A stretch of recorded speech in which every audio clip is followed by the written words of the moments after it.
ассалому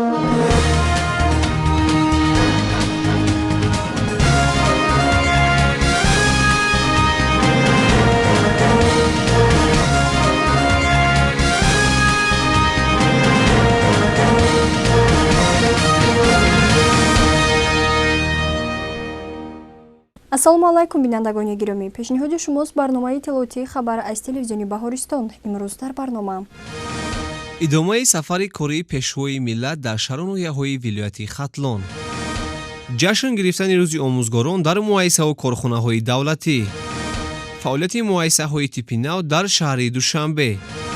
шарҳи хабарҳо. 2 октябр асосгузори сулҳу ваҳдати миллӣ пешвои миллат президенти ҷумҳурии Тоҷикистон муҳтарам Эмомалӣ Раҳмон дар маҳаллаи Рудакии шаҳраки Фархори ноҳияи Фархор нахуст бинои нави муассисаи таҳсилоти миёнаи умумии рақами 2-ро ба номи Садриддин Айниро, ки аз ҷониби соҳибкор Хуршед Нозимов бунёд гардидааст, мавриди истифода қарор доданд.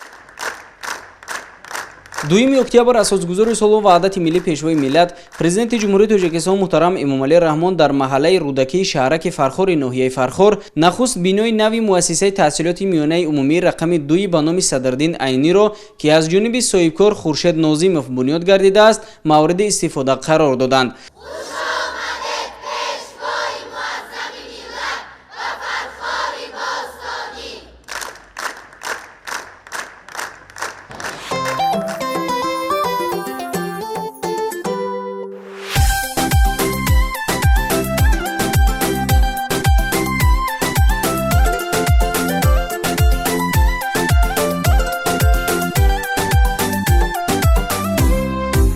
Ай ватан, ту ифтихору шон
пудрачии сохтмон ҷамъияти дорои масъулияташ маҳдуди Кавсар Construction буда, лоиҳаи он аз тарафи ҷамъияти дорои масъулияташ маҳдуди Архикоми шаҳри Душанбе бо усули муосири меъморӣ таҳия шудааст. таълимгоҳ дар масоҳати умумӣ 175 гектар доман густурда аз 3 ошиёна ва таххона иборат аст ва дорои 34 синфхона буда барои 2000 хонанда дар ду баст пешбинӣ гардидааст. аснои шиносоӣ ба пешвои муаззами миллат муҳтарам Эмомалӣ Раҳмон иттилоъ дода шуд ки бо дар назардошти татбиқи 20 солаи омӯзиш ва рушди фанҳои табиатшиносӣ дақиқ ва риёзӣ дар соҳаи илму маориф дар муассисаи навбунёд синфхонаҳои фаннӣ бо тамоми техникаю технологияи зарурии насли нав таъмин гардида барои гузаронидани машғулиятҳои амалии хонандагон имкониятҳои мусоид фароҳам оварда шудааст. ҳамзамон таълимгоҳ аз толори маҷлисгоҳ бо 260 ҷои нишаст, ошхона барои 160 нафар ва китобхона иборат буда ҷиҳати омода намудани хонандагон ба озмунҳои сатҳи ҷумҳуриявӣ аз ҷумла фуруғи субҳи доноӣ китоб аст, толори хониш бунёд гардидааст. сарвари давлат муҳтарам Эмомалӣ Раҳмон иқдоми соҳибкорро шоистаи таҳсин хонда ба масъулин доир ба беҳтар намудани сатҳу сифати дониши хонандагон ва иштироки фаъолонаи муҳассилин дар озмуну олимпиадаҳои сатҳи ҷумҳуриявию ҷаҳонӣ дастуру ҳидоятҳо доданд.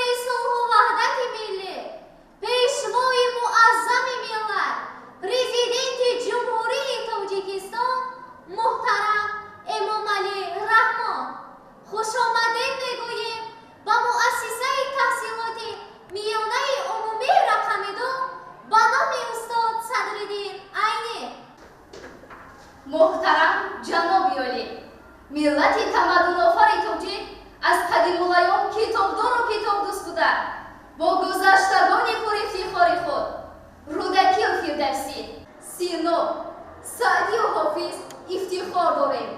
محترم پیشوای معظم ملت، ما اشتراکچیان دور ولایت آزمون جمهوریوی فروغ صبح دانایی کتاب است. ای پیشوای ملت، ای راهنمای ملت، شو نقشه‌های نیک صلح و صفای ملت، ما جوانان و نورسانی دوران استقلال شکرگزار از آن میکنیم که چنین دولتی صاحب استقلال، آزادخواه و وحدت آفرین داریم. میناداری خود را به شما پیشوای معظم ملت میرسانیم که به ما چنین یک تحفه بی‌نظیر نموده.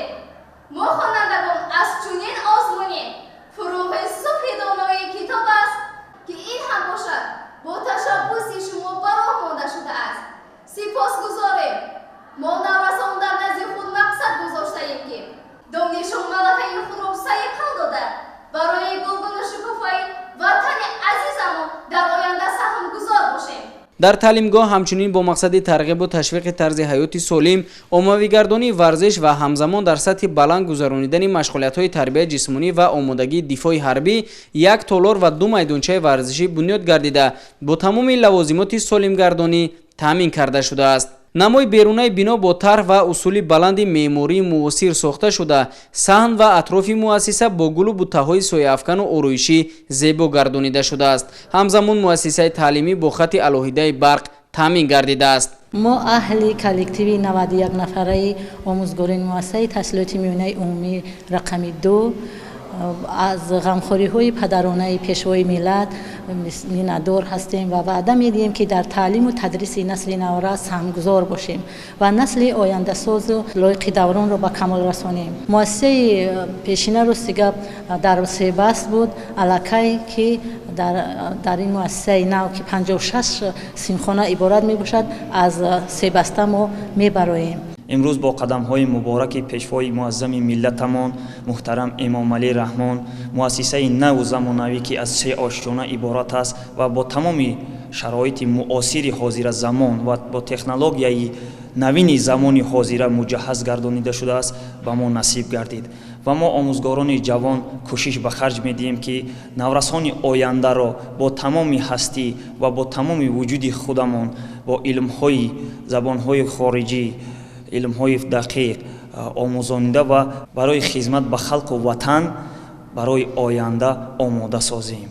пешвои муаззами миллат муҳтарам эмомалӣ раҳмон зимни суҳбат бо омӯзгорону хонандагон ба истифода додани бинои нави таълимиро дар рӯзҳои таҷлил аз ҷашни бузурги умумии миллӣ 30-юми солгарди истиқлолияти давлатӣ тӯҳфаи арзандаи ҳукумати мамлакат ба сокинону бошандагони ноҳияи Фархор номида ба маорифчиён ҷиҳати дар сатҳи баланд амалӣ намудани барномаҳои таълимӣ ва саҳм гузоштан дар пешрафти соҳаи илму маориф дастуру супоришҳои мушаххас доданд. Маорифчиёни ноҳияи Фархор дар ҷавоб ба дастгирию ғамхориҳои пайвастаи роҳбарияти олии мамлакат нисбат ба рушди соҳаи маориф ваъда доданд ки дар тарбияи дурусти насли наврасу ҷавон тамоми нерӯю тавони худро равона намуда дар пешрафт ва суботи кишвар саҳми худро мегузоранд. ҷашни истиқлол омад, шукри яздон мекунем, мулкро ободтар аз даври сомон мекунем, нурборон мекунем зебо диёри хешро, ҷон фидои дӯстону дӯстдорон мекунем. сараввал қудуми мубораки шуморо асосгузори сулҳу ваҳдати миллӣ, пешвои муаззами миллат муҳтарам ҷаноби олӣ ба Фархори Бостонӣ хайрамақдам мегӯем ва миннатдории хешро шахсан аз номи худам шукронаи ҷурахон ва аз номи тамоми хонандагони ин муассиса ба шумо мерасонем ки барои мо чунин як муассисаи замонавӣ ва бо тамоми шароитҳо муҷаҳҳаз ҳадя намудаед.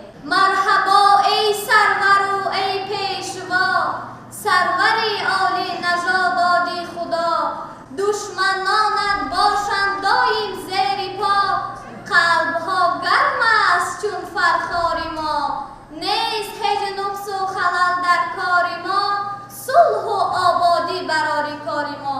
бори дигар ба Фархори Бостонӣ хуш омадед муҳтарам ҷаноби олӣ. ифтихор аз давлату аз оли сомон мекунем, ифтихор аз миллату назми ниёгон мекунем, ифтихор аз оби руди кӯҳсорон мекунем, ифтихор аз боғи бахти Тоҷикистон мекунем. ман Исмоилова Робия аз номи кулли хонандагони ин муассиса миннатдории хешро ба шумо пешвои муаззами миллат муҳтарам ҷаноби олӣ ва соҳибкори ватанӣ Хуршед Нозимов ки дар ҷашни 30-солагии истиқлолият ба мо чунин муассисаи наву замонавӣ ҳадя намудед баён мекунам. мо хонандагон ваъда медиҳем ки мактабро ба баҳои хуб ва аъло хонда дар оянда мутахассисони фаъол шуда барои ватану миллати худ содиқона хизмат мекунем. мо ҷавонон пайравони пешвои миллатем, дар канори ҳамдигар созандаи ҷамъиятем. хуш омадед пешвои муаззами миллат ба Фархори Бостонии мо. زیر از آن بران شاهباد آفرین که نازد بر او تخت و تاج و نگین، خداوندی تاج و خداوندی گنج، خداوندی شمشیر و هفتان و رنج، که گنجش زی بخشیش بینالد همه، بزرگی زی نامش بیبالد همه. زی دریا و دریا سپاهی وی است، جهانزهی فری کلاهی وی است. بگیتی بکان اندرون زر نمان، که منشوری بخشیش ورا برنخوان. زی دشمن ستاند رساند به دوست، خداوندی پیروزگر یاری اوست. با بزم اندرون گنج بپراگند، چو رزم آیدش شیر و فیل افکند. چو او مرز گیرد به شمشیری تیز، برانگیزد اندر میان رستخیز. که چون او نبوده است شاه بجنگ، نه در بخشش و کوشش و نام و ننگ. اگر مهر با کین نیامیزدی، ستاره زی زخمش فرو خیزدی. تنش زورمند است و چندین سپاه، که اندر میان باد را نیست راه. پس این لشکر 700 ژندپیل، خدای جهان یاور و جبرائیل. همه باش خواهد زی هر مهتره، زی هر نامداره و هر کشوره. اگر باج ندهند کشور دهند، همان گنج و همان تخت و افسر دهند. که یارد گذشتن زی پیمان اوی، дигар саркашидан зи фармони ӯй. Ахсан. Ана ки писарам як маслиҳат диҳам, барои ки озмура. ҳаяҷон дорӣ вақти пеши доварон дава метӣ? Бале. Аслан ана иро буздуркан накун, таслима накун. Дуюм ки суръати хондани матни худи шеър саросима нашавад. Камтар тез биравӣ. Агар камтар оҳиста карда бо буротар ва ки бисёр маъни ҳайбати доварон иро ба инобат мегиранд. Барои баъзан ҷойсо дастқати вай кардан дар кор ҳаракатҳои вай баъд ором. Як ход кам сар кун. Агар меҳрбокин наёмезадӣ, ситора зи захмаш. Анакун ёка. Ситора сиваршан камтар оҳиста. Чунки нисраи диюнда меравӣ, оҳиста. Саросима накун. Вақти саросима мебинӣ, саросима мехонӣ, маънаи худи барои доварон шеър хондан ҳамин маъни дорад. Бо масалан аз шоҳномаи Фирдавсӣ бисёр бояд ғулғунадор ва канда, бисёр боғиқҳо ва садо бояд бошад. Нас, хуб. Муваффақият шумо. Саломат. Ба оянда чӣ ҳадаф доред? Ман мехоҳам дар оянда дар соҳаи идоракунии давлат кор ва фаъолияти худро оғоз намоям. Бале, бале. Муваффақият.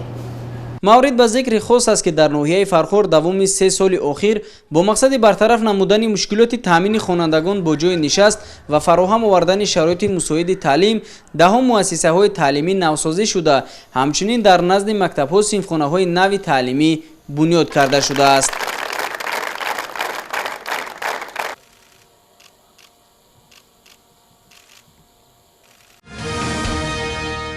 Дуюми октябр асосгузори сулҳу ваҳдати миллӣ пешвои миллат президенти ҷумҳурии Тоҷикистон муҳтарам Эмомалӣ Раҳмон дар ноҳияи Фархор ҳамчунин бинои нави таълимии муассисаи ғайридавлатии таълимии коллеҷи тиббиро мавриди истифода қарор доданд. дуюми октябр асосгузори сулҳу ваҳдати миллӣ пешвои миллат президенти ҷумҳурии Тоҷикистон муҳтарам Эмомалӣ Раҳмон дар ноҳияи Фархор ҳамчунин бинои нави таълимии муассисаи ғайридавлатии таълимии коллеҷи тиббиро мавриди истифода қарор доданд. Коллеҷи тиббӣ бо дар назардошти талаботи ҷаҳони муосир бунёд шуда барои 440 нафар дар ду баст пешбинӣ гардидааст.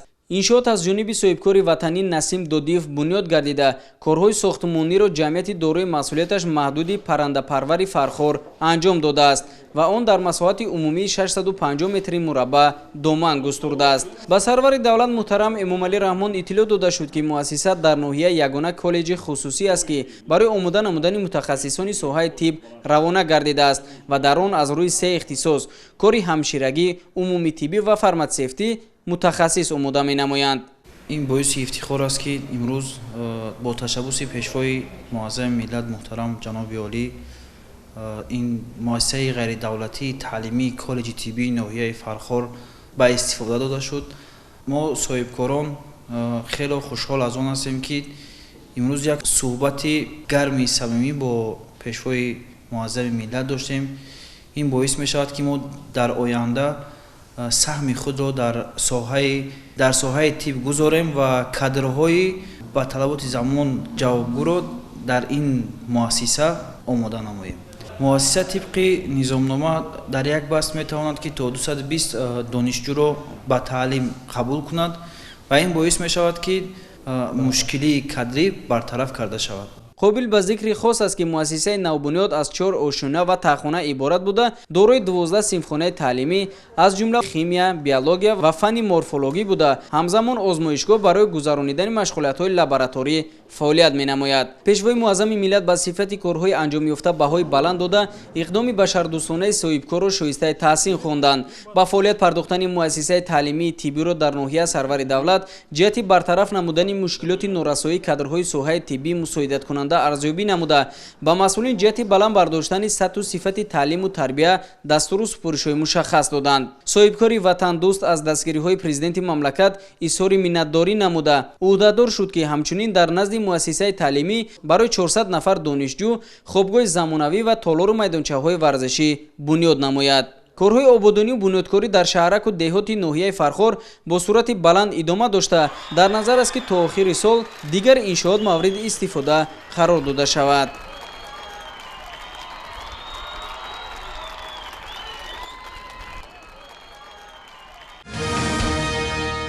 2 октябр асосгузори сулҳу ваҳдати миллӣ пешвои миллат президенти ҷумҳурии Тоҷикистон муҳтарам Эмомалӣ Раҳмон дар доираи сафари корӣ ба ноҳияи Фархор дар боғи фарҳангию фароғатии ноҳия яке аз рамзҳои давлатдорӣ парчами давлатиро мавриди баҳрабардорӣ қарор доданд. 2 октябр асосгузори сулҳу ваҳдати миллӣ пешвои миллат президенти ҷумҳурии Тоҷикистон муҳтарам Эмомалӣ Раҳмон дар доираи сафари корӣ ба ноҳияи Фархор дар боғи фарҳангию фароғатии ноҳия яке аз рамзҳои давлатдорӣ парчами давлатиро мавриди баҳрабардорӣ қарор доданд.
парчами давлатӣ дар масоҳати 20 садяк бо баландии 33 метр аз ҷониби ҷамъияти дорои масъулияташ маҳдуди Евразия бунёд гардида андозаи матои он 8 ба 14 метрро ташкил медиҳад. Атрофи иншоот бо гулу ниҳолҳои ҳамешасабзу ороишӣ зебо гардонида шуда, ҳамчунин роҳрав ва сутунпояи он бо сангҳои ороишӣ зинат дода шудааст. зимни боздид пешвои миллат муҳтарам Эмомалӣ Раҳмон аз сифати корҳои бунёдӣ ва ташаббуси соҳибкорон изҳори қаноатмандӣ карда, қомат афрохтани парчами давлатиро дар маркази ноҳия барои баланд бардоштани ҳисси ватандӯстии ҷавонону наврасон нег маънидод намуданд. Қобил ба зикр аст ки дар баробари бунёди парчами давлатӣ ҳамчунин бахшида ба 30-уми солгарди истиқлолияти давлатӣ боғи фарҳанги фароғатии ноҳия ки дар майдони 1 гектар доман паҳн кардааст, навсозӣ гардида, дар он барои истироҳати мардум шароити мусоид фароҳам оварда шудааст. баъди қомат афрохтани парчами давлатӣ намои зоҳирии боғ низ куллан дигаргун гашта ба макони асосии гаштугузори мардум табдил ёфтааст. барои гузарондани чорабиниҳои фарҳангии фароғатӣ дар майдони назди парчам имконоти мусоид фароҳам оварда шудааст.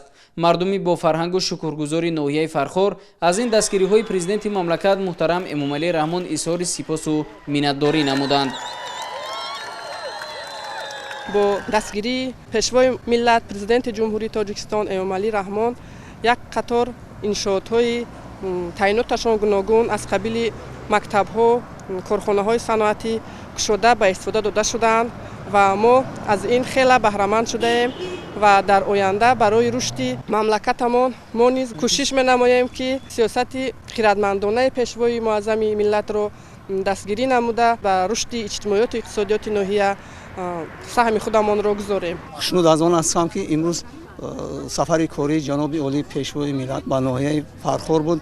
якчанд иншоотҳои азими бахшида ба ҷашни 30-солагии истиқлолияти ҷумҳурии Тоҷикистонро кушоданд. натиҷаи сулҳу салоҳ буд, натиҷаи сарварии пешвои миллат буд ки дар зарфи 5-10 соли охир муваффақиятҳои кори соҳаи маориф хеле зиёданд. сидқан мо тамоми омӯзгорони ноҳия кӯшиш мекунем ки ба ин ғамхориҳо софдилона, содиқона хизмат намуда дар кори таълиму тарбияи насли оянда саҳми худро гузорем. боиси хушнудист ки дар идомаи тадбирҳои ободонию бунёдкорӣ бахшида ба ҷашни 30-солагии истиқлолияти ҷумҳурии Тоҷикистон бо иштироки асосгузори сулҳу ваҳдати миллӣ пешвои муаззами миллат муҳтарам Эмомалӣ Раҳмон имрӯз дар ноҳияи мо низ ба қатори дигар шаҳру ноҳияҳои диёри зебоманзарамон парчами давлатӣ сохта ба истифода дода шуд ки дар ноҳияи мо низ ба пояи баланди хеш қомат афрохтааст. боғи парчам ба яке аз маконҳои истироҳатӣ табдил ёфтааст ки мо метавонем ҳар вақт омада аз манзараҳо истифода карда истироҳат кунем. боиси ифтихору сарбаландии мо сокинони фархори бостонӣ ва мин ҷумла омӯзгорон мебошад ки имрӯз пешвои миллат ба фархори бостон қадам ранҷа намуданд. дар қатори иншоотҳои ҷашнӣ ду муассисаи таълимии рақамҳои 2 ва 4 қомат афрохтаанд ки ин барои беҳтар гардондани сатҳу сифати дониши хонандагон мусоидат менамояд.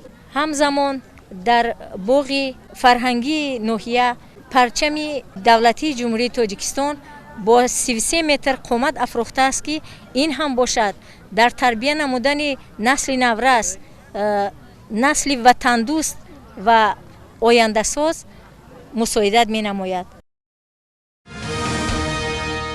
2 октябр дар идомаи сафари корӣ дар ноҳияи фархори вилояти Хатлон асосгузори сулҳу ваҳдати миллӣ пешвои миллат президенти ҷумҳурии Тоҷикистон муҳтарам Эмомалӣ Раҳмон дар деҳаи Аловуддини деҳоти Фархор бинои нави муассисаи таҳсилоти миёнаи умумии рақами 4-ро мавриди истифода қарор доданд.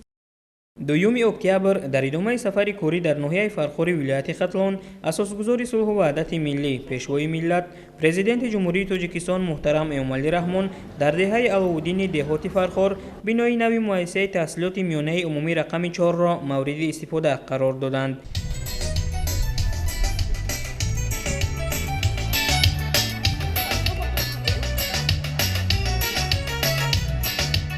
مکتبی ما فیض استقلالی ما خانه ما بختی ما اقبالی ما روحه از پشوایی ملت است سرپرست و حامی اجدادی ما روحه از پشوایی ملت است سرپرست و حامی اجدادی ما تو جهانی بکنارم هم بیشم هم بهارم شورای فرخاری کوهن مکتبی من افتخارم تو جهانی بکنارم هم بهشتم هم بهارم شورای فرخاری کوهن مکتبی من افتخارم مکتبی من افتخارم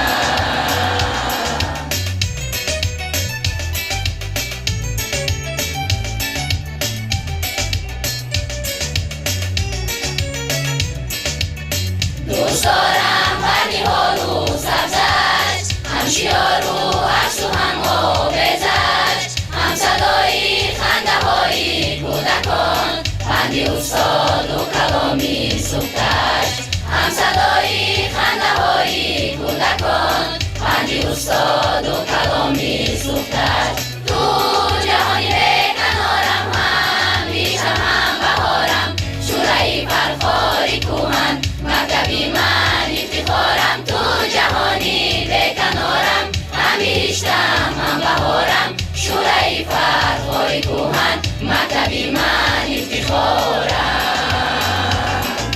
مکتبی من افتخارم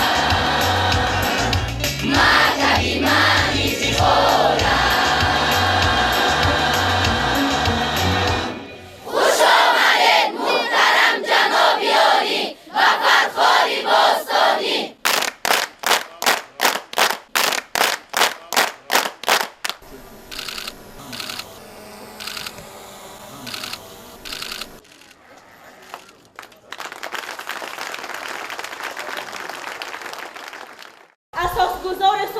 وحدت ملی پیشوای معظم ملت کمپوزیسیای علمی و معرفتی را به افتخار تشبس‌های بی‌نظیر شما جناب عالی در حال حفظ و دسترسی اهالی سیاره با آب‌های شیرین و آشامیدنی با عرض و احترام صمیمی منظور شما می‌گردانیم. حیات از آبی نابود جاویدان سرچشمه میگیرد و آب از قله بوم جهان سرچشمه میگیرد. حیات و آب پیوندند و اندر سازمانیدن ز فیض پیشوای تاجیکان سرچشمه میگیرد. ما تاجیکستانیان از سیرا بودنی سرزمینی همیشه بهار و بهشت آسایمان و خوشنودی افتخار داریم. در حدود تاجیکستان 948 دریاهای خرد و بزرگ، 7000 پیریه، 155 کوههای گوناگون حجم، دهها چشمه آب عادی و معدنی و آبانبارهای زیاده موجود است. تاجیکستان از جهت ذخیره‌های آب در منطقه آسیای مرکزی جای اول، در مقیاس اتحاد دولت‌های مستقل جای دوم و در عالم موقع هشتم را اشغال می‌کند. هرچند که کشور ما در سرگرم تشکل‌یابی ذخیره‌های آب تازه قرار دارد، اما من خود را از مسئله‌های گلوبالی نارسایی آب تازه در سیاره در کنار گرفتن نمی‌توانم. سبب اساسی سال بین‌المللی آب تازه اعلام گردیدن سال 2003 جلب نمودن توجه کشورهای جهان و سازمان‌های با نفوذ جهانی از حفظ نگهداشت ذخیره‌های آب شیرین و دسترسی انسانیت و این نعمت جانبخش حیات است. با پیشنهاد شما جناب عالی سالهای 2005-2015 10 ساله بین‌المللی عملیات آب برای حیات پیشنهاد گردید و از جانب مجموعه عمومی سازمان ملل متحد 1 میلیون این پیشنهاد دستگیری شد. هدف اساسی این تشبس قدرشناسی آب همچون سرچشمه زندگی و دسترسی اهالی سیاره به آب تازه محسوب می‌یابد. برادر عزیز، درست میگویید. مجموعه عمومی سازمان ملل متحد مهمیت مسائل را برابر گرفته. سال 2013 را سال همکاری در ساحه آب اعلام داد. زیرا مسائل‌های اجتماعی، اقتصادی و حفظ محیط زیست محض با همین ذخیره استراتژی که منبع حیات در زمین است ارتباط و علاقه‌مندی دارد. برادران و خواهران مهربان، مجمع عمومی سازمان ملل متحد خطنامه را زیر عنوان 10 ساله بین‌المللی عمل آب برای رشد استوار سالهای 2018-2028 با هم‌آلفی 177 کشور عضو سازمان ملل متحد قبول نمود. 10 ساله نو عمل آب برای رشد استوار همچون ادامه متأصل و منطقی رسیدن به هدف‌های رشد استوار در عرصه بین‌المللی ارزیابی گردیده رمز توسعه بخش استفاده ثمرناک عاقلانه ذخیره‌های آب شیرین از جانب ممالک‌های مختلف عالم باقی خواهد ماند. دوستانی به دل و جان برابر و عزیز و مهربان، هر کدام شما از محبت و احترام بزرگ که نسبت این معجزه جانبخش حیات در روی زمین و تشبس‌های بی‌نظیر پرزیدنت جمهوری تاجیکستان ابراز نظر نمودید شایسته تحسین است. در تقویت سخنان شما با عرض و احترام صمیمی و توجه همگان می‌رسانم که حفظ گرامی‌داشت آب‌های شیرین و مصفای سیاره همقدم و همراه انسانیت هست و خواهد ماند و نقش پرزیدنت جمهوری تاجیکستان محترم امام علی رحمان در حال حفظ و دسترسی مردمی سیاره با آب تازه جاودان خواهد ماند. آب باشد گوهری قیمت‌تر از لعل و گوهر، پاکی هر قطره آب، پاکی خیر و بشر. سلامت باشید. تشکر. اطلاع داده شد که بنیاد مؤسسه مذکور در نتیجه توجه و غمخوری‌های دائمی رهبریت دولت و حکومت جمهوری تاجیکستان نسبت به مکتب و معارف با مبلغ گذاری فوند سعودی رشد عملی کرده شده است. بنا از 2 قسم عبارت بوده. مساحت عمومی قطعه زمینی مؤسسه تعلیمی 1.4 هکتار را تشکیل می‌دهد. باعث افتخار و سرفرازی است که در جشن 30 سالگی استقلالیت دولتی جمهوری تاجیکستان از جانب اساسگزار صلح و وحدت ملی پیشوای ملت پرزیدنت جمهوری تاجیکستان محترم امام علی رحمان برای ما آموزگاران چنین یک مکتب زمانوی و با تجهیزات‌های امروزه مجهز را تحفه کردند. از این شرایط مساعد ما آموزگاران روح الهام تازه گرفته بهر تربیت کردن شاگردان خود در روحیه افتخار وطنداری و وطندوستی تمام سعی و کوشش خود را روانه می‌نماییم. از نام کل خوانندگان این درگاه مقدس به اساسگزار صلح و وحدت ملی پیشوای ملت محترم امام علی رحمان عرض منتداری بیان میکنم و باوری میتوان گفت که ما جوانان جواباً به این غمخوری‌ها و بهای خوب و اعلا و انتظام نمونوی تحصیل نموده در آینده نامبردار این ملت شرفمند می‌گردیم. شکرگزار از آن هستیم که چنین فضای آزاد و دولتی آباد داریم و شکرگزار از آن هستیم که چنین سروری عاقل و خردمند ما را سروری می‌کنند. ما کوشش به خرج می‌دهیم که اقدام‌های همه‌ساله جناب عالی را پیگیری نموده از پیام‌های همه‌ساله‌اش ما الهام تازه گرفته نسل آینده ساز جامعه را در روحیه و تندرستی تربیت نماییم. شکرانه میکنم من بر خانه و در خویش، شکرانه میکنم من بر حکم سرور خویش، گویند شاه کشور این سایه خدا است، شکرانه میکنم من بر سایه سر خویش. مؤسسه مذکور برای 1240 جای نشست در 2 بخش ساخته شده است. به خاطر باز هم بهتر برای ماندن آموزش علم‌های طبیعت‌شناسی دقیق و ریاضی، اینچنین برای توسعه تفکر تکنیکی نسل نورس، پیشوای ملت محترم امامعلی رحمان سالهای 2020-2040 را 20 ساله آموزش و رشد فن‌های طبیعت‌شناسی دقیق و ریاضی در ساحه علم و معارف اعلان کردند.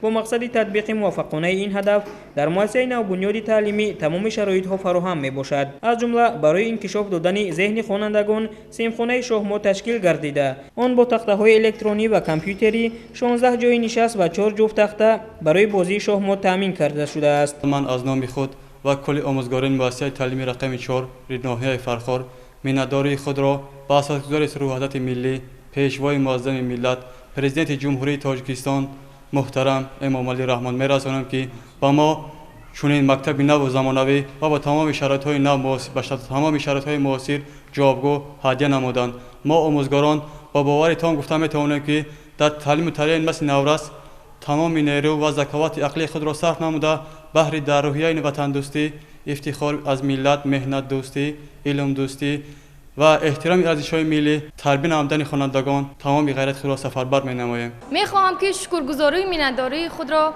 با پیشوای معظم ملت برای بنیاد کردن چنین یک بنای با شکوه زمانوی که خواهش تحصیل خوانندگان را دهچند و تعلیم دادن استادان را جالب‌تر می‌سازد رسانم.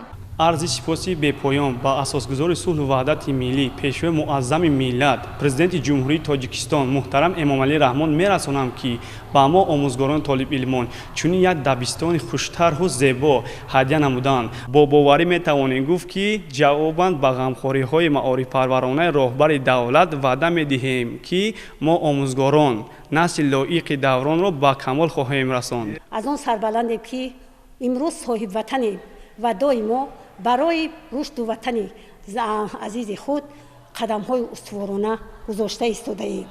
من همچون معلمه از سیاست پیشگرفته جناب عالی نهایت شاد و منتدار هستم، چون که برای ما آموزگاران یک مؤسسه زیبای زمانوی که با تمام شرایط‌های تکنیکی مجهز گردانده شده است ساخته و استفاده داده شد که مردم دهات ما از این نهایت خرسند و خوشبختند، چون که در فرزندان آنها در مؤسسه زمانوی تحصیل و تربیت میگیرند. وظیفه هر یک ما آموزگاران این بلند برداشتن سویه دانش خوانندگان می باشد. ما کوشش به خرج میدیم که خوانندگان را در روحیه و تندرستی و تنپروری، خویشتن شناسی، انسان دوستی تربیت نماییم تا که در آینده به خلق وطن خویش به گل شکوفی و پیشروی وطن خود سهمگزار باشند.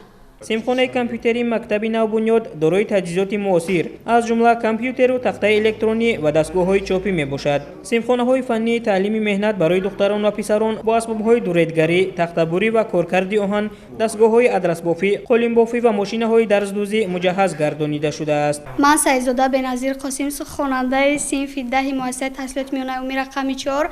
ما از گشوده شدن چنین مکتبی با حشمت و خیلی معاصر خیلی شاد هستیم و وعده میدهیم که با بهای خوب و اعلی خوانده در آینده به خلق وطن خود خدمت مینماییم. من میناداری خود را با پیشوای معظم ملت پرزیدنت جمهوری تاجیکستان محترم امومالی رحمان میرسانم که به ما جوانان دوران استقلال چنین مکتب نو و زمانوی و با تکنیک و تکنولوژی زمان معاصر فراهم آورده شده را تحفه کردند.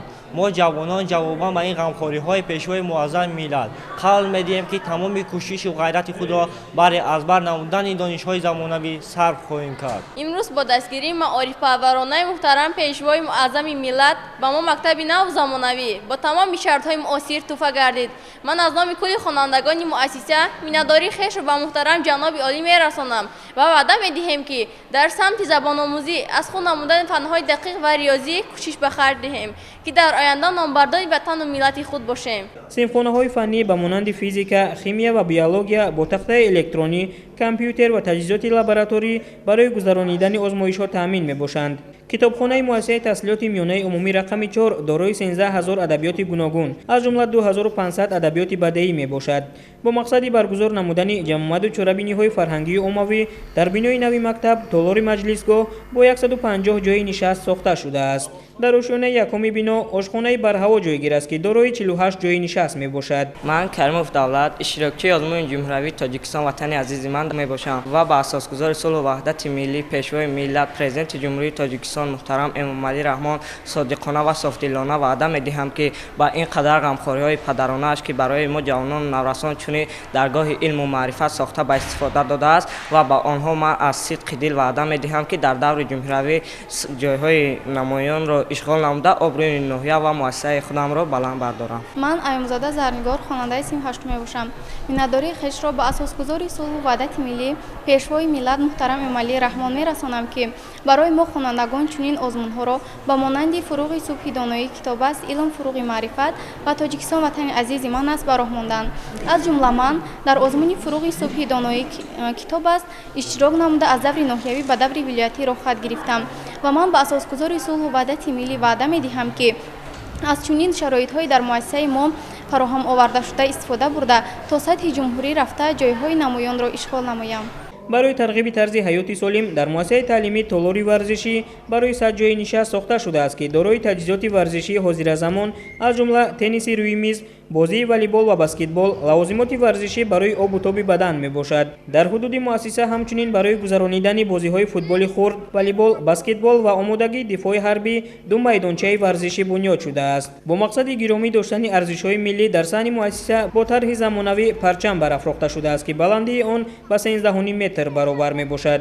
گرد و اطراف مؤسسه تعلیمی نوبنیاد با صنعت معماری تصویر یافته سفالک پوش کرده شده است. در رفت کارهای ساختمانی مؤسسه تعلیمی زیاده از 40 نفر متخصص محلی از جانب شرکت‌های ساختمانی با مدت زیاده از 1 سال به کار جلب گردیده با معاش خوب تامین بودند. مؤسسه تعلیمی رقم 4 با سیستم یگانه گرمیدهی پیوست بوده.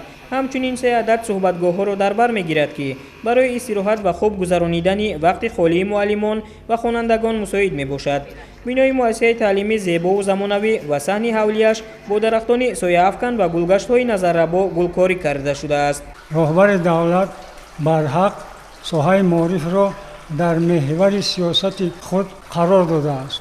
همه ساله به هم اگان معلوم است که با دستگیری و تشبس‌های جناب عالی مؤسسه‌های نوی تعلیمی ساخته به استفاده داده می‌شوند.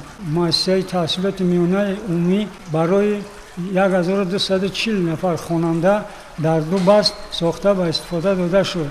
این غمخوری‌های پیوسته جناب عالی ما معارفچیان را وادار می‌سازد که در تعلیم و تربیت شاگردانی با معرفت و خردمند سهمگزار باشیم.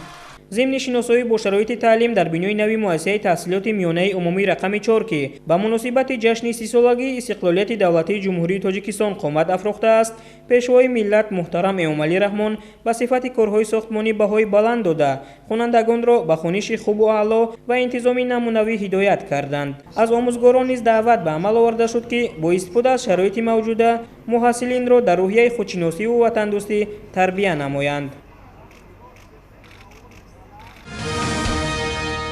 2 октябр дар дораи сафари корӣ ба ноҳияи фархори вилояти хатлон асосгузори сулҳу ваҳдати миллӣ пешвои миллат президенти ҷумҳурии тоҷикистон муҳтарам эмомалӣ раҳмон дар деҳаи ориёни деҳоти фархор коргоҳи истеҳсолиро ба истифода доданд.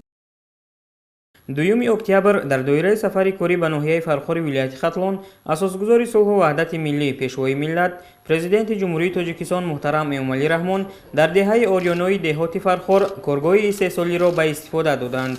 зимни шиносоӣ бо шароити фароҳамовардашуда дар иншооти нав ба пешвои миллат муҳтарам эмомалӣ раҳмон иттилоъ доданд ки ин коргоҳи истеҳсолӣ дар доираи нақшачӯрабиниҳо бахшида ба ҷашни 30-солагии истиқлолияти давлатии ҷумҳурии тоҷикистон бунёд шудааст. дар ошёнаи якуми бино ошхона, мағозаи фурӯши либос ва дар 2 ошёнаи болоӣ коргоҳи дузандагӣ бунёд шуда бо беш аз 80 мошинаи дарздӯзӣ муҷаҳҳаз мебошад. дар ин коргоҳ асосан сару либоси низомӣ, рахти хоби сарбозон ва либоси ягонаи мактабӣ духта мешавад. то анҷоми сохтмони коргоҳи истеҳсолӣ занону ҷавондухтарони маҳаллӣ ба курсҳои кӯтоҳмуддат ҷалб гардида соҳиби шаҳодатнома шуда буданд, вале то ин дам дар хонаҳояшон фаъолият мекарданд. акнун бо мавриди истифода қарор гирифтани коргоҳ дар шароити беҳтару хубтар корро идома хоҳанд дод. имрӯз хурсандии мо занону бонувони хонашинро ҳадду канор нест. дар доираи ҷашнгирии 30-солагии истиқлолият таъсиси ҷойи кори доимӣ барои мо 100 нафар занони хонашин аз таваҷҷӯҳи бевоситаи пешвои миллат барои мо занони деҳот мебошад. аз номи ҳамаи занону бонувон барои касбомӯзию ба шуғл фаро гирифтан ва соҳибкасб гардидан миннатдорӣ баён менамоям. орзуи онро дорем ки дуои неки модарон ҳамеша мададгори пешвои миллат бошад ва тоҷикистони соҳибистиқлол таҳти роҳбарии эмомалӣ раҳмон ҳамеша гулшикифон бошад. ба роҳи тайкардаи сарвари давлат дар тӯри 30 соли истиқлолияти тоҷикистон ба мақсади расидан ба сулҳу осоиштагӣ, баланд бардоштани мақоми зан дар ҷомеа таҳсину офарин мегӯӣ. дар пайравӣ ба сиёсати пешгирифтаи пешвои миллат дар роҳи ободиву созандагии ватан камари ҳиммат мебанде ва минбаъда низ барои гулгулшукуфоии тоҷикистони азиз талош менамоем. ба истифода дода шудани ин коргоҳи муосир ба мо ҳунармандон имконият медиҳад ки хизматрасонии сатҳи баландро ба роҳ монда бо истеҳсоли духти сару либоси низомӣ ва мактабию миллӣ муаррифигари асили фарҳангу тамаддуни миллати сарбаланди тоҷик бошем. масъулин нақша доранд ки дар оянда дар коргоҳ истеҳсоли кӯлоҳ барои сарбозон ва сару либоси табибонро низ ба роҳ монанд. иншоот аз ҷониби агентии таъминоти амволи махсусӣ назди ҳукумати ҷумҳурии тоҷикистон маблағгузорӣ шуда пудрачии сохтмон ҷамъияти дорои масъулияти маҳдуди корвоғ мебошад. тавре медонем саноаткунонии босурати кишвар аз ҷониби пешвои муаззами миллат муҳтарам эмомалӣ раҳмон ҳадафи чоруми миллӣ эълон шудааст. имрӯз дар ноҳияи фархор коргоҳи истеҳсолӣ сохта ба истифода дода шуд ки қадами муҳиме дар роҳи татбиқи ин ҳадафи давлат ва ҳукумати ҷумҳурии тоҷикистон ба шумор меравад. бо сохтмони ин коргоҳ мо тавонистем зиёда аз 100 нафар занону бонувони деҳоти хонанишинро ба ҷои кори доимӣ таъмин намоем. лозим ба зикр аст ки то ин замон аз ҷониби агентии таъминоти амволи махсуси назди ҳукумати ҷумҳурии тоҷикистон 8 коргоҳҳои истеҳсолӣ сохта ба истифода дода шудааст. дар маҷмӯъ дар ин коргоҳҳои истеҳсолӣ 640 нафар занону бонувон нозикиҳои касби дузандагиро аз худ намуда соҳиби ҷои кори доимӣ гардидаанд. мавриди истифода қарор гирифтани коргоҳҳои дузандагӣ аз ғамхориҳову таваҷҷӯҳи навбатии пешвои муаззами миллат шаҳодат медиҳад. мо бовар мекунонем ки дар партави ҳидоятҳои пайвастаи сарвари давлат дар ҷодаи соҳибкасбу соҳибҳунар намудани ҷавондухтарон ва бонувони хонанишин ва таъмини онҳо бо ҷои кори дилхоҳ талош намуда санъати волои ҳунармандӣ занону бонувонро чӣ дар дохил ва чӣ берун аз кишвар муаррифӣ хоҳем кард. лоиҳаи бинои коргоҳи истеҳсолӣ аз ҷониби ташкилоти лоиҳакашии корхонаи фаръии давлатии лоиҳакаши ноҳияи фархор бо усули муосири меъморӣ иборат аз 3 ошёна бо таххона таҳия шудааст. корҳои сохтмонӣ дар иншоот соли 2019 шурӯъ шуда буданд. бо мавриди баҳрабардорӣ қарор гирифтани коргоҳи истеҳсолӣ 150 нафар сокини маҳаллӣ аз ҷумла занону ҷавондухтарони хонанишин бо ҷои кори доимӣ ва маоши хуб таъмин гардиданд. дар таххонаи коргоҳи истеҳсолӣ сардхона бунёд гардидааст. масоҳати сардхона беш аз 500 метри мураббаъро ташкил дода дар он имкони нигоҳ доштани 300 тонна маҳсулоти кишоварзӣ ва 50 тонна маҳсулоти гӯшти вуҷуд дорад. тебқи иттилои масъулин маҳсулоти сардхона барои таъминоти сохторҳои ҳарбӣ ва мақомоти ҳифзи ҳуқуқи ҳудуди ноҳияи фархор нигоҳ дошта мешавад. дар ҳамин ҷо президенти мамлакат муҳтарам эмомалӣ раҳмон бо 43 нафар ятими кул аз ноҳияҳои фархор ва шамсиддини шоҳин мулоқот намуда ба онҳо тӯҳфаҳо тақдим карданд.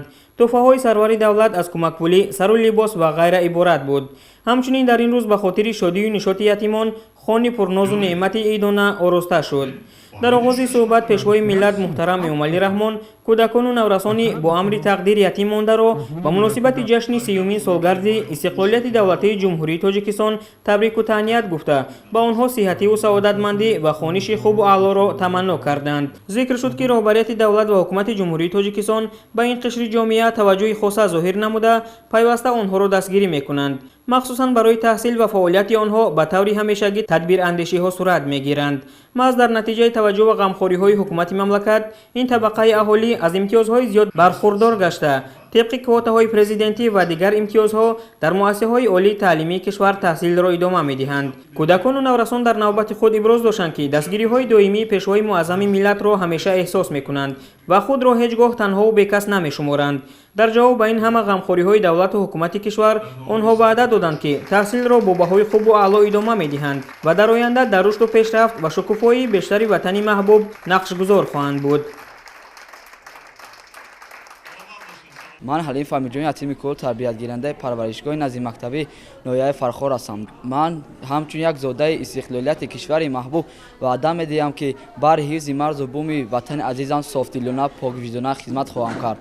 бар ятиму дардмандони ватан сарпарасту ҳамбародар пешво баҳри мардум ҷонисорӣ мекунӣ бо матонат садри лашкар пешво.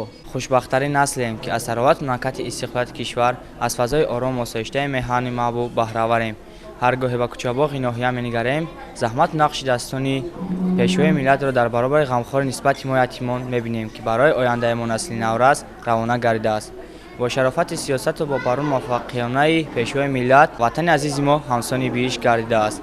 ман шоҳимардон рошаншод тарбиятгирандаи парваришгоҳи назди мактаби ноҳияи фархор мебошам ки бо хости яздони пок аз падару модар маҳрум гаштам ва меҳрубонию ғамхориҳои ҳамешагии пешвои миллат мебошад ки набудани падару модарро ҳис намекунем, зеро дар ҳама маврид аз кӯмаку дастгирӣ ва меҳрубонии пешвои миллат баҳравар ҳастем. ҷаноби олӣ, мо ки ҳамеша аз гармию рӯшании муҳаббати шуморо эҳсос мекунем, дар дилам орзуи дурангкасби ояндаи ман ва гармию рӯшноӣ яъне энергетика пайванд бошад. мехоҳам дар оянда барои таъминоти истиқлолияти энергетикии кишвар саъем бо сазои худро гузорам ва ба бовари шумо сазовор гардам. нисбати корҳои шоистаи пешвои миллат ва ғамхориҳои беназиратон дар самти дастгирии мо ятимон самимитарин сипосу миннатдории худро ба шумо пешвои ятимпарвар баён менамоям. мо дар истимои шумо падари маънавии худро дарёфт намуда дар зиндагии идеали ҳар як ҷавони тоҷикед. сад шукри истиқлолу иқболи баланди миллат ки шумо роҳбари онро ба дӯш доред ва мо пайравони аз насли шумо ваъда медиҳем ки неъмати бебаҳои истиқлолро чун гавҳараки чашм ҳифз намуда барои пойдориаш аз самими қалб хизмат намоем.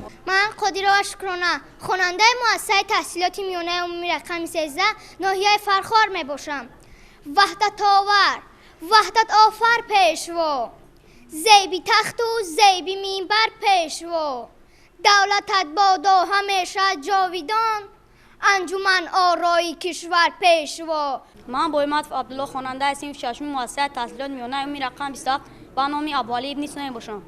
обирӯи тоҷиконро ҷусту аз бароимон дар ҳайрон рӯсту хуш қаду хуш ҳарфу хуш абрӯсту зиндасози ёли сомонусту зиндасози ёли сомонусту хизмати ӯ ҳаст баландасту баланд ҳурматаш моро писандасту писанд баҳри халқи зар дар кон бом уст коми моро ҳамчунон қанд асту қанд коми моро ҳамчунон қанд асту қанд. асосгузори сулҳу ваҳдати миллӣ пешвои миллат президенти ҷумҳурии тоҷикистон муҳтарам эмомалӣ раҳмон дар деҳаи хуррамзамини деҳоти фархор бинои қасри фарҳангро мавриди баҳрабардорӣ қарор доданд.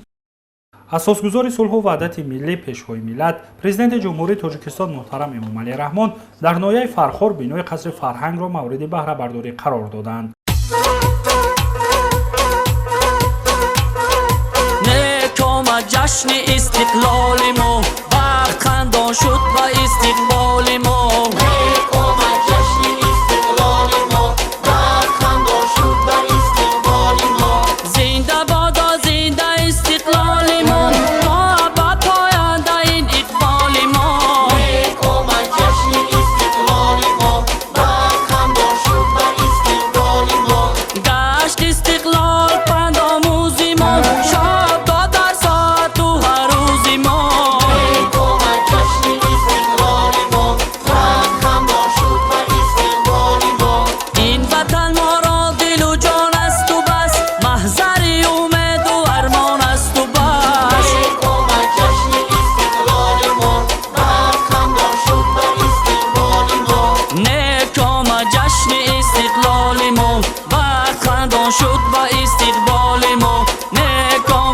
جشن استقلال ما فرد خندان شد با استقبال ما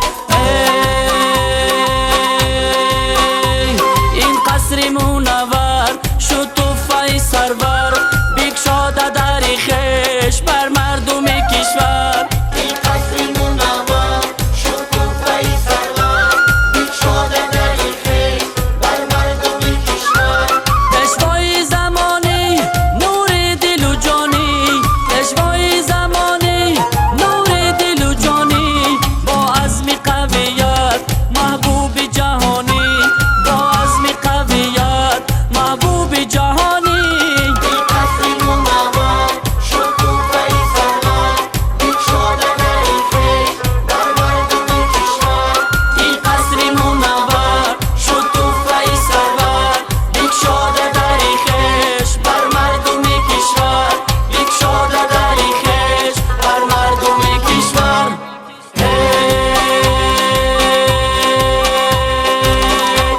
خوش آمدید پیشوای معظمی ملت خوش آمدید خوش آمدید خوش آمدید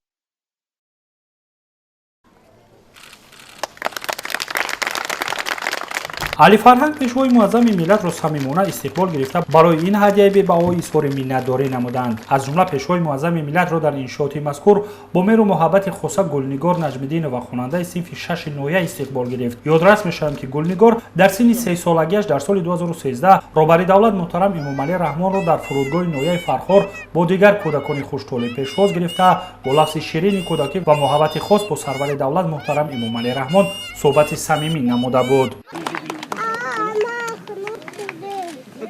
Onu kurdu, cebi garmek cebi.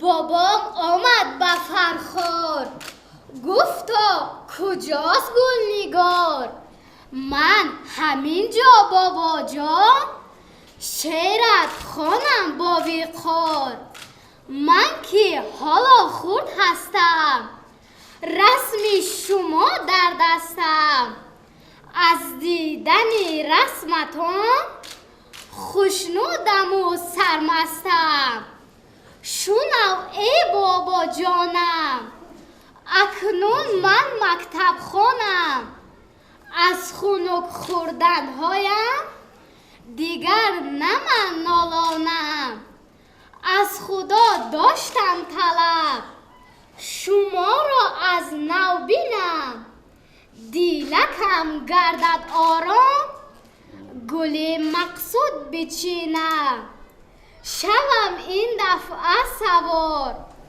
بابا بایم در چرخ باد برد با خود بابا جان من را به سیر جهان بابام شاهی مایان است پیشوای تاجیکان است خدا شود نگهبان باشه تاج سرم ما خوش آمدید به فرخار بابا جان گلنگار. در صنف ششم میخوانم. آن وقتی که من 3 ساله بودم در فرودگاه به نزد جناب عالی رفتم. من به جناب عالی گفتم من خنک خوردم گفتم و جناب عالی مرا به آغوش گرفت و مرا گرم کرد. امروز باشد من در نزد قصر فرهنگ من جناب عالی را باز پیشواز گرفتم و از دیدار جناب عالی خیلی خوش و خرسند شدم. بینشی نفسی بلبلی شوریده که امروز با نالای زاری دل من با خبر هست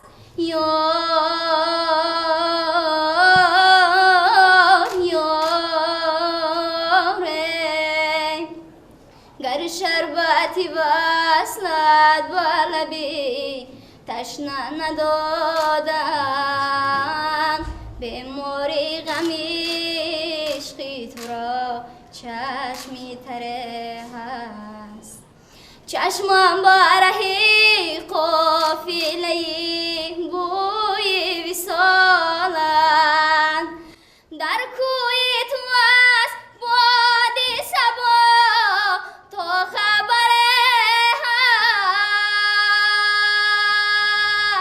جان جان بیدار مکن این همه را در دل مخفی اندیشه نما غیری تو هم دادگره هست اندیشه نما غیری تو هم دادگره هست. бинои хуштару замонавии қасри фарҳанг бо истифода аз санъати баланди меъморӣ бунёд гардида дар он барои кору фаъолияти дастаҳои ҳунарӣ кормандони бахши фарҳанги ноҳия баргузории ҳамоишу барномаҳои фарҳангӣ шароити зарурии замонавӣ фароҳам оварда шудааст. толори асосии бино дорои 400 ҷойи нишаст буда имконият фароҳам меорад ки ҳамоишу чорабиниҳои гуногун ва барномаҳои консертӣ минбаъд дар ҳамин ҷо гузаронида шавад. толор бо истифода аз санъати баланди меъморӣ ва усули хоси гаҷкорӣ оро ёфта он бо қандилҳои калонҳаҷми зебо ва дигар ороишот зинат ёфтааст. барои ороиши дохили толор санъати баланди меъмориву наққошӣ истифода гардида саҳна бо дастгоҳҳои замонавӣ равшанидиҳӣ ва тақвияти овоз таъмин мебошад. ҳуҷраҳои алоҳида барои ивази сару либос ва пардозгарӣ бо тамоми лавозимоти зарурӣ сохта шудааст. дар як ҷамоати деҳот барои нағзтар хубтар гузарондани чорабиниҳо ин қасри фарҳанг ба кор шурӯъ мекунанд, ба фаъолият шурӯъ мекунанд. аз он ҷумла бағар аз қасри фарҳангӣ дар ноҳия беморхонаи деҳотӣ, парчами миллӣ, дигар иншоотҳои иҷтимоӣ иқтисодӣ сохта шуданд ки боиси боз ҳам баланд бардоштани сатҳи зиндагии мардум мегардад. баробари давлат иттилоъ доданд ки иншоот ҳамчунин дорои 14 ҳуҷраи барҳавову замонавии корӣ буда дар дохили қасри фарҳанг толорҳои хурди тамринӣ низ ташкил гардидааст. барои гузарондани маҳфилу омӯзишҳои касбӣ ва густариш додани малакаи наврасони соҳибистеъдод дар бинои мазкур имкониятҳои зарурӣ фароҳам мебошад. дар доираи дастуру супоришҳои роҳбари давлат муҳтарам Эмомалӣ Раҳмон ҷиҳати равнақ додани фарҳанги китобдориву китобхонӣ дар дохили қасри фарҳанг китобхонаи муосир ташкил гардидааст ки хоҳишмандон метавонанд аз он ба таври доимӣ истифода баранд. китобхона дорои беш аз 2000 нусха адабиёти гуногун мебошад. намои берунаи қасри фарҳанг бо санъати баланди меъморӣ бунёд гардида саҳни ҳавлии иншоот пур аз сафолак пӯш карда шудааст. ҳамчунин барои истироҳату дилхушии кӯдакон дар назди иншоот боғи кӯдакона ташкил гардидааст. қасри фарҳанг дар доираи тантанаҳои идона бахшида ба 30-умин солгарди истиқлолияти давлатии ҷумҳурии Тоҷикистон сохта ба истифода дода шуд ва ба ҳамин васила барои аҳли фарҳанг шароити мусоиди корӣ фароҳам оварда шуд. صاحب وطن تو تاج شاهی داری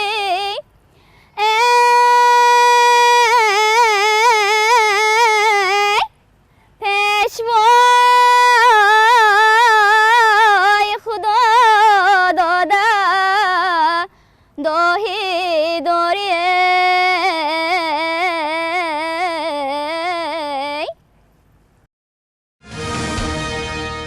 мавзӯи дигар бо ташаббуси мақомоти иҷроияи ҳокимияти давлатии ноҳияи исмоили сомонии шаҳри душанбе ба муносибати рӯзи касбии омӯзгорон чорабинии фарҳангӣ баргузор гардид. дар ин раванд ҳамкоронамон гузориш омода карданд.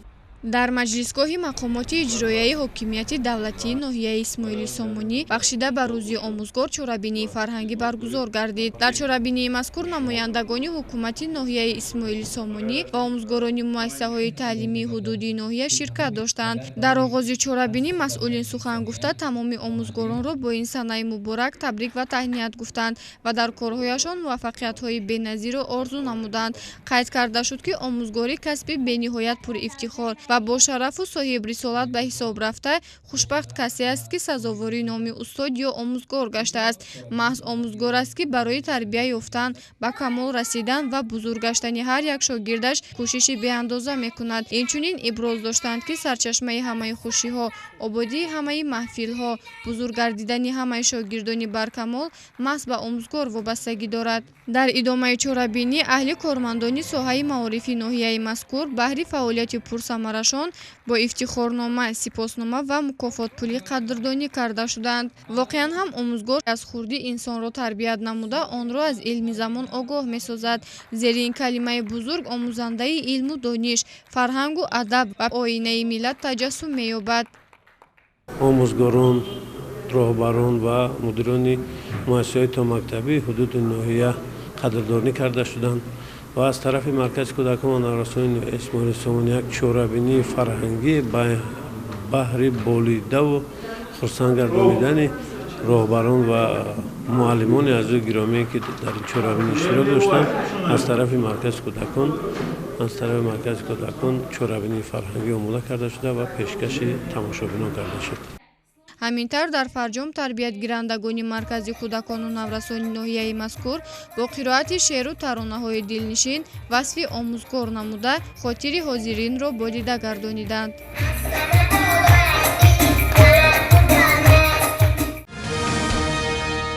тавре маълум аст, литсеи рақами 4 барои хонандагони болоёқати шаҳри Душанбе дар арафаи ҷашни бузурги миллӣ сохта ба истифода дода шудааст ва ин муассисаи нави таълимӣ дорои 37 синфхонаи барҳаво аз ҷумла кабинетҳои фаннӣ иборат мебошад. ҳамкоронамон Зайнурай Асрор ва Нусратулло Ҳакимов аз раванди таълими ин муассиса гузориш медиҳанд. литсеи рақами 4 барои хонандагони болоёқати шаҳри Душанбе яке аз иншоотҳои ҷашнӣ ба ҳисоб рафта, ҳамчун тӯҳфаи арзандаи ҳукумати ҷумҳурии Тоҷикистон дар рӯзи дониш ва арафаи таҷлили 30-юмин солгарди истиқлоли давлатии ҷумҳурии Тоҷикистон ба хонандагон тақдим карда шуд. литсеи мазкур дорои 37 синфхонаи замонавӣ буда, барои таълиму тарбияи наврасону ҷавонон шароити зарурӣ мутобиқ ба талаботҳои сатҳи ҷаҳонӣ фароҳам оварда шудааст. аз ҷумла ҷиҳати омӯхтани фанҳои дақиқ, таълимгоҳ дорои лабораторияҳои замонавии фанӣ, синфхонаҳои алоҳидаи химия, биология, физика ва табиатшиносӣ буда, барои гузарондани таҷрибаҳои гуногун дар синфхонаҳо аёниятҳои зарурӣ васлу насб гардидааст. айни замон дар литсее зикргардида зиёда аз 800 нафар хонанда таълим ва тарбия гирифта истодаанд ки ҳамарӯза дарсҳо тибқи ҷадвали дарсӣ гузаронида мешавад. бояд қайд намуд ки таълиму тарбия дар муассисаи давлатии таълимии литсеи рақами 4 барои хонандагони болоёқати шаҳри Душанбе мутобиқ ба стандартҳои байналмилалии таълимӣ бароҳ монда шуда, барои тарбияи дурусти хонандагон аз усулҳои муосиру аёниятҳои замонавӣ ба таври васеъ истифода бурда мешавад. аз ҷумла тамоми синфхонаҳои таълимӣ бо тахтаи электронӣ муҷаҳҳаз карда шудааст. сараввал миннатдории худро ба асосгузори сулҳу ваҳдати миллӣ, пешвои миллат муҳтарам Эмомалӣ Раҳмон мерасонем ки баҳри бунёди чунин як муассисаи барҳаво бо шароитҳои замонавӣ мусоид баҳри 30-юмин солгарди истиқлолияти ҷумҳурии Тоҷикистон ба мо хонандагон ин ҳадияи бузурге мебошад. ҷавобан ба ин ғамхории пешвои миллат мо бояд донишҳои худро сайқал дода дар олимпиадаҳои сатҳи ҷумҳуриявию байналмилалӣ иштирок намуда номбардори кишвару ватани хеш бошем. дар муассисаи таълимӣ ба масъалаи забономӯзӣ, омӯхтани фанҳои ҷамъиятӣ, гуманитарӣ, табиӣ, риёзӣ, касбу ҳунар таваҷҷӯҳи хоса зоҳир гардида, синфхонаҳои алоҳидаи омӯзишӣ низ ташкил гардидааст. дар таълимгоҳи мазкур синфхонаҳои лингафонӣ ва технологияи иттилоотӣ бароҳ монда шудааст ки дар раванди дарс хонандагон аз онҳо истифода менамоянд. ҳамзамон барои омӯхтани касбу ҳунар дар таълимгоҳ синфхонаҳои алоҳидаи таълими меҳнат ҳам барои писарон ва ҳам барои духтарон ташкил шудааст ки духтарон дар дарси таълими меҳнат дар синфхонаҳои муҷаҳҳаз нозукиҳои дузандагӣ, пазандагӣ ва тарзи омода намудани ҳар гуна таомро меомӯзанд.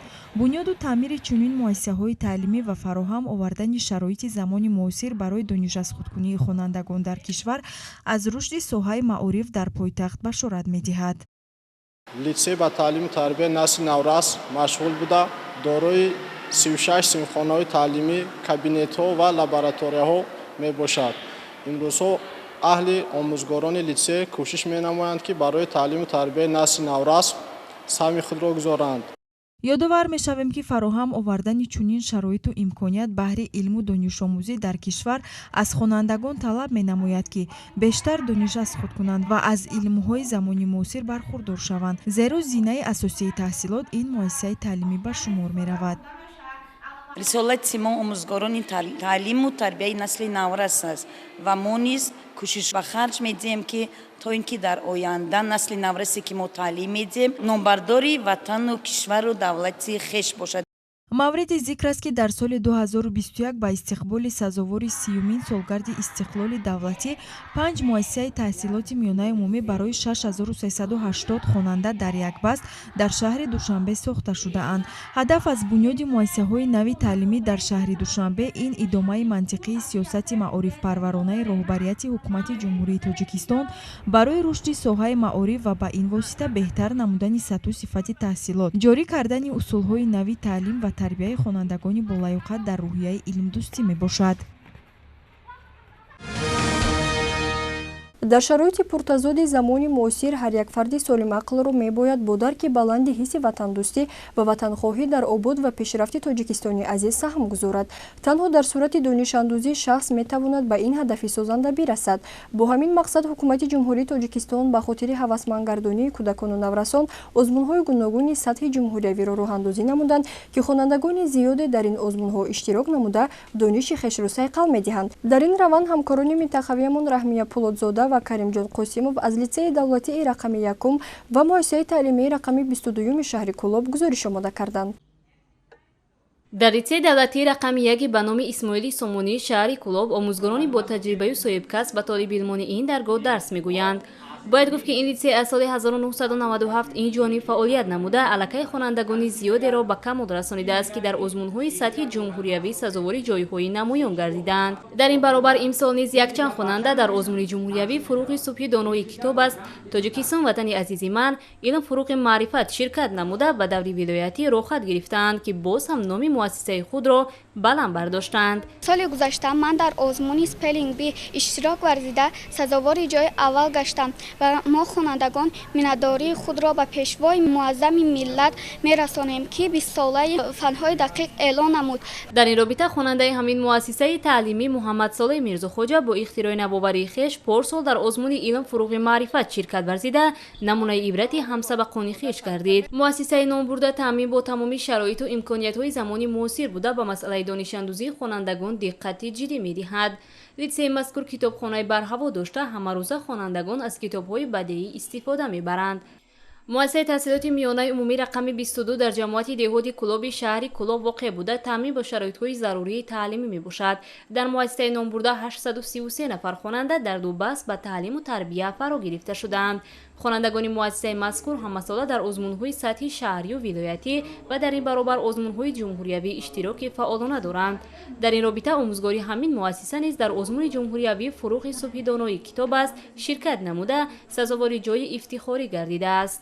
аввалин маротиба озмуне ки ман дар вай иштирок кардам ин озмуни дунояк мебошад, ки ман дар ин озмун сазовори ҷои аввал гаштам ва баъдан боз дар синфи 5 ман озмуни фани забони русӣ дар байни 14 мактаби шаҳри Кӯлоб иштирок намудам ва дар ин мактаб озмун низ ҷои аввалро сазовор гаштам ва ин бениҳоят озмуни хуб ва барои ман як таъссуроти хеле ҳам зебо гузошт ва инчунин боз соли гузашта дар озмуни хонандагони сол иштирок намудам ва дар ин озмун ман сазовори ҷои ифтихорӣ гаштам ва ман аз ин озмунҳо таассуроти бениҳоят хуб бардошт намудам ва чизҳои бениҳоят наву фаҳмотаро ба худ гирифтам ва ин ба ман як собиқа шуд ва ман фаҳмидам ва боз ҳам кӯшиш мекунам ки дар солҳои дигар хубтар баромад кунам.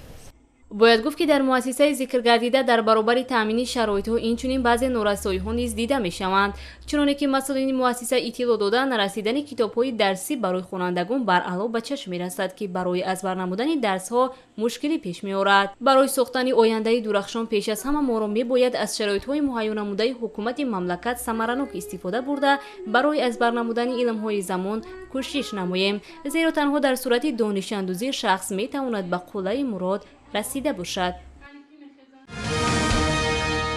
бо афзудани шумораи воситаҳои нақлиёт дар ҷомеа ҳалли якчанд масъалаҳои марбут ба инсон ба миён омадааст, ки яке аз онҳо таъмини бехатарии ҳаракат дар роҳҳо мебошад.